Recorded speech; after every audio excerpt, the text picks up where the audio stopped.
അഫ്ഗാനിസ്ഥാനെതിരെ കഴിഞ്ഞ മത്സരത്തിൽ രോഹിത് ശർമ്മ റിട്ടയർഡ് ഹേർട്ടാണോ അതോ റിട്ടയർഡ് ഔട്ടാണോ? ഡബിൾ സൂപ്പർ ഓവറിൽ രണ്ടിലും രോഹിത് ശർമ്മയ്ക്ക് ബാറ്റ് ചെയ്യാൻ സാധിച്ചത് എങ്ങനെയാണ്? നിയമപരമായി എന്താണ് ഇതിന്റെ സാധ്യതകൾ? അമ്പയർമാർക്ക് തെറ്റുപറ്റിയോ?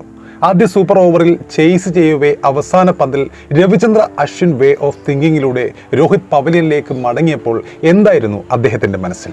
കളി ഡബിൾ സൂപ്പർ ഓവറിലേക്ക് നീണ്ടപ്പോൾ എന്തുകൊണ്ടാണ് ഇരു ടീമുകളും ബാറ്റിങ്ങിലും ബോളിങ്ങിലും ഇറക്കിയ താരങ്ങളിൽ മാറ്റം വരുത്തിയത്? ആർക്കെല്ലാമാണ് ബാറ്റ് ചെയ്യാനും ബോളിങ്ങിനും ഇങ്ങനെയുള്ള സൂപ്പർ ഓവറിൽ അർഹതയുള്ളത്? നമുക്കൊന്ന് പരിശോധിക്കാമെന്ന് തോന്നുന്നു.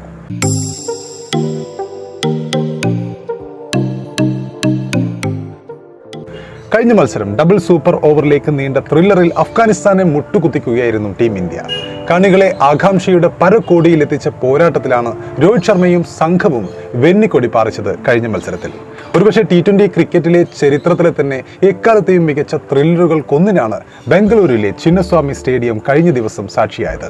അന്താരാഷ്ട്ര ക്രിക്കറ്റിന്റെ ചരിത്രത്തിലെ ആദ്യത്തെ ഡബിൾ സൂപ്പർ ഓവർ മത്സരം കൂടിയായിരുന്നു അത്. ആദ്യം ബാറ്റ് ചെയ്ത ഇന്ത്യ നിശ്ചിത 20 ഓവറിൽ 212 റൺസ് എന്ന കൂറ്റൻ സ്കോർ പടുത്തുയർത്തിയപ്പോൾ അഫ്ഗാന് യാതൊരു പ്രതീക്ഷയും ഇല്ലെന്നായിരുന്നു കരുതപ്പെട്ടിരുന്നത്. പക്ഷേ അതേ നാണയത്തിൽ തിരിച്ചടിച്ച അഫ്ഗാൻ ബാറ്റർമാർ 6 വിക്കറ്റിന് ഇതേ സ്കോർ തന്നെ നേടിയതോടെ കളി ടൈ ആവുകയായിരുന്നു. പിന്നീടാണ് സൂപ്പർ ഓവറിലേക്ക് മത്സരം നീങ്ങിയത്. 16 റൺസാണ് ആദ്യം ബാറ്റ് ചെയ്ത സൂപ്പർ ഓവറിൽ അഫ്ഗാൻ സൂപ്പർ ഓവറിൽ അടിച്ചെടുത്തത്. മറുപടിയായി ഇന്ത്യക്കും 16 റൺസ് മാത്രമേ 6 പന്തുകളിൽ ആ സൂപ്പർ ഓവറിൽ നേടാനായുള്ളൂ. ഇതോടെ കളി വീണ്ടും ടൈ ആവുകയും അടുത്ത സൂപ്പർ ഓവറിന് വേണ്ടി വരികയും ചെയ്തു. 11 റൺസാണ് ആ സൂപ്പർ ഓവറിൽ ആദ്യം ബാറ്റ് ചെയ്ത ഇന്ത്യ നേടിയത്. മറുപടിയിൽ ബിഷ്ണോയുടെ ആ ഓവറിൽ ആദ്യത്തെയും മൂന്നാമത്തെയും പന്തുകളിൽ 2 വിക്കറ്റുകൾ പിഴുത ഇന്ത്യ രണ്ടാമത്തെ പന്തിൽ നേടിയ ഒരു സിംഗിൾ മാത്രമേ വഴങ്ങിയുള്ളൂ. അനുവദിക്കപ്പെട്ട 2 വിക്കറ്റുകൾ നഷ്ടമായതോടെ അഫ്ഗാൻ തോൽക്കുകയും ചെയ്തു രണ്ടാം സൂപ്പർ ഓവറിൽ. അങ്ങനെ ഇന്ത്യ പരമ്പര 3-0 വിജയിക്കുകയും ചെയ്തു. ഒരു ക്ലീൻ സ്വീപ്പ് എന്ന് തന്നെ പറയാം. അപ്പോൾ കളി ഡബിൾ സൂപ്പർ ഓവറിലേക്ക് നീണ്ടപ്പോൾ എന്തുകൊണ്ടാണ് ഇരു ടീമുകളും ബാറ്റിങ്ങിലും ബോളിങ്ങിലും ഇറക്കിയ താരങ്ങളിൽ മാറ്റം വരുത്തിയത് എന്ന് ചോദിക്കുമ്പോൾ, ആർക്കെല്ലാമാണ് ബാറ്റ് ചെയ്യാനും ബോളിങ്ങിനും അർഹതയുള്ളത് എന്ന് ചോദിക്കുമ്പോൾ ഈ നിയമങ്ങളെക്കുറിച്ച് വിശദമായി നമുക്കൊന്ന് പരിശോധിക്കാമെന്ന് തോന്നുന്നു. ഡബിൾ സൂപ്പർ ഓവറിലെ പ്രധാനപ്പെട്ട നിയമങ്ങളിൽ ഒന്ന്, ഒരേ ബോളർക്ക് 2 സൂപ്പർ ഓവറുകളിലും പന്തെറിയാൻ കഴിയില്ല എന്നതാണ്. ഈ കാരണത്താൽ തന്നെയാണ് 2 വ്യത്യസ്ത ബോളർമാരെ സൂപ്പർ ഓവറിൽ ഇന്ത്യയും അഫ്ഗാനും ഇറക്കിയത്. ഇന്ത്യക്കായി ആദ്യ സൂപ്പർ ഓവറിൽ ബൗൾ ചെയ്തത് പേസറായ മുകേഷ് കുമാർ ആയിരുന്നു. എന്നാൽ അടുത്ത സൂപ്പർ ഓവറിൽ സ്പിന്നർ രവി ബിഷ്ണോയാണ് ഇന്ത്യക്ക് വേണ്ടി ബോൾ ചെയ്തത്. അഫ്ഗാനു വേണ്ടി അസ്മത്തുള്ള ഒമർസായ്, ഫരീദ് അഹമ്മദ് എന്നിവരാണ് സൂപ്പർ ഓവറുകൾ എറിഞ്ഞത്.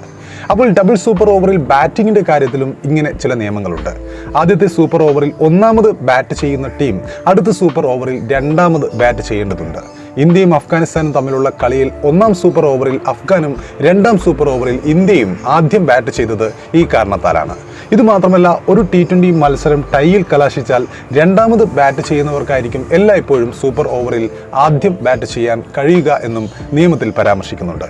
ഇനി സൂപ്പർ ഓവറിൽ ബാറ്റർമാരുടെ നിയമത്തെക്കുറിച്ച് പരിശോധിക്കുമ്പോൾ MCC നിയമപ്രകാരം ആദ്യത്തെ സൂപ്പർ ഓവറിൽ ഔട്ടായ ബാറ്റർക്ക് രണ്ടാമത്തെ സൂപ്പർ ഓവറിൽ ബാറ്റ് ചെയ്യാനുള്ള അനുവാദമുണ്ടാവില്ല. സൂപ്പർ ഓവറിന് മുമ്പ് തന്നെ ഏതൊക്കെ ബാറ്റർമാരെയാണ് തങ്ങൾ അയക്കാൻ ഉദ്ദേശിക്കുന്നതെന്ന് ടീമുകൾക്ക് വ്യക്തമായ ഒരു ധാരണ വേണം. ആദ്യത്തെ സൂപ്പർ ഓവറിൽ ബാറ്റ് ചെയ്യുകയും പുറത്താവാതെ നിൽക്കുകയോ റിട്ടയർഡ് ഹേർട്ട് ആവുകയോ ചെയ്ത ബാറ്റർക്ക് അടുത്ത സൂപ്പർ ഓവറിലും ബാറ്റ് ചെയ്യാൻ അനുവാദമുണ്ട്.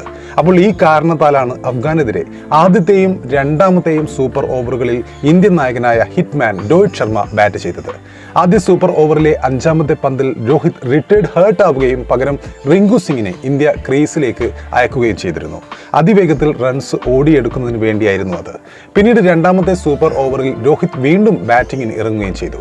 അതേസമയം രണ്ടാമത്തെ സൂപ്പർ ഓവറും ഇതുപോലെ ടൈയിൽ കലാശിച്ചാൽ മൂന്നാമതൊരു സൂപ്പർ ഓവർ കൂടി അനുവദിക്കുമെന്നാണ് നിയമം. ഏതെങ്കിലും ഒരു ടീം വിജയികളാകുന്നതുവരെ ഇങ്ങനെ സൂപ്പർ ഓവർ തുടരുകയും ചെയ്യും. ഒരു മത്സരത്തിൽ തന്നെ രോഹിത് 3 തവണ ഓപ്പൺ ചെയ്തുവെന്ന് പറയാം. കഴിഞ്ഞ മത്സരത്തിൽ ആദ്യം ബാറ്റ് ചെയ്തപ്പോൾ സെഞ്ചുറിയുമായി ഇന്ത്യയെ ഒറ്റക്ക് തോളിലേറ്റുകയായിരുന്നു ഹിറ്റ്മാൻ. 69 പന്തുകൾ നേരിട്ട താരം പുറത്താവാതെ 121 റൺസാണ് അടിച്ചെടുത്തത്. 8 സിക്സറും 11 ഫോറും ഉൾപ്പെടുന്നതായിരുന്നു രോഹിത്തിന്റെ മാസ് ഇന്നിംഗ്സ്. ആദ്യ സൂപ്പർ ഓവറിൽ 2 സിക്സറുകൾ നേടി സ്കോർ ടൈ ആക്കുന്നതിലും രോഹിത് നിർണായക പങ്കുവഹിച്ചു. ഒപ്പമെത്താൻ വേണ്ടിയുള്ള 16 റൺസിൽ 14 റൺസും ആ സമയത്ത് നേടിയത് രോഹിത് ആയിരുന്നു. ആദ്യ ആദ്യ സൂപ്പർ ഓവറിൽ രോഹിത് റിട്ടയർഡ് ഹേർട്ട് ആവുകയായിരുന്നു. നേരത്തെ പറഞ്ഞതുപോലെ അദ്ദേഹം റിട്ടയർഡ് ഔട്ട് ആയിരുന്നില്ല. റിട്ടയർഡ് ഔട്ട് എന്നാണ് രേഖപ്പെടുത്തിയിരുന്നതെങ്കിൽ, അങ്ങനെ പുറത്തായിരുന്നെങ്കിൽ രോഹിത്തിന് വീണ്ടും അടുത്ത സൂപ്പർ ഓവറിൽ ബാറ്റിങ്ങിന് ഇറങ്ങാൻ സാധിക്കുമായിരുന്നില്ല. മാച്ച് ഒഫീഷ്യലുകൾ റിട്ടയർഡ് ഹേർട്ട് അഥവാ പരിക്ക് കാരണം പുറത്തുപോയി എന്ന് രേഖപ്പെടുത്തിയതിനാൽ രോഹിത് റിട്ടയർഡ് നോട്ട് ഔട്ട് എന്ന കാറ്റഗറിയിലാണ് വന്നത്. അതാണ് അദ്ദേഹത്തിന് വീണ്ടും അടുത്ത സൂപ്പർ ഓവറിൽ ബാറ്റ് ചെയ്യാൻ സാധിച്ചത്. എന്നാൽ ആ സമയത്ത് അദ്ദേഹം പുറത്തേക്ക് വരുന്ന സമയത്ത് നല്ല കൺഫ്യൂഷൻ ഇന്ത്യൻ ക്യാമ്പിൽ തന്നെ ഉണ്ടായിരുന്നു. കോച്ച് രാഹുൽ ദ്രാവിഡ് പോലും അത് റിട്ടയർഡ് ഔട്ടാണെന്നാണ് കരുതിയത്. അദ്ദേഹം IPL 2022 എഡിഷനിൽ ഇതേപോലെ രവിചന്ദ്ര അശ്വിൻ സ്വയം റിട്ടയർഡ് ഔട്ടായി ക്രീസ് വിട്ടത് ആ സമയത്ത് ഓർമ്മിപ്പിക്കുകയും ചെയ്തു. ആ സമയത്ത് ദ്രാവിഡിനോട് കമന്റേറ്റേഴ്സ് ഇതിനെക്കുറിച്ച് ചോദിച്ചപ്പോൾ ദ്രാവിഡ് പറഞ്ഞത് taking himself out was Ashwin level thinking എന്നാണ്.